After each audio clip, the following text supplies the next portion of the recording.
ইমান হচ্ছে মানুষের আল্লাহর প্রতি ইমানটা বাইনাল খাউফ আর রাজা। খাউফ হল আল্লাহর ভয়, আমি ভীত, আবার আল্লাহর রহমতের আশায় অনেক আশান্বিত।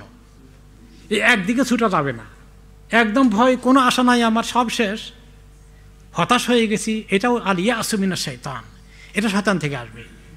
আবার আমার কবুল হয়ে গেছে, কোনো চিন্তা দরকার নাই, এত কুচি কলম কবুল করবে না, কয় কি, তাহলে হবে না, হলো না, আমরা উঠাই দেব, আল্লাহ তুমি কবুল করো মেহেরবানি করে, দরখাস্ত দিতেই থাকবো মৃত্যু পর্যন্ত। আর আমরা হতাশ হব না, আর নিশ্চিন্ত হব না। এইভাবে এই ভাবটাই আল্লাহ আমাদের কাছে চান।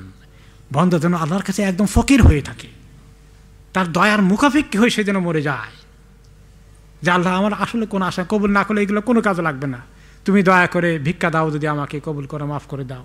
এই যত বেশি তার কবুলের মানে হচ্ছে, যত বেশি তার ভিতরে এইরকম ভয় আসবে, তত বেশি কবুলের আলামত আসতেছে। This are some kind of symptom. জাযাকাল্লাহ খায়র।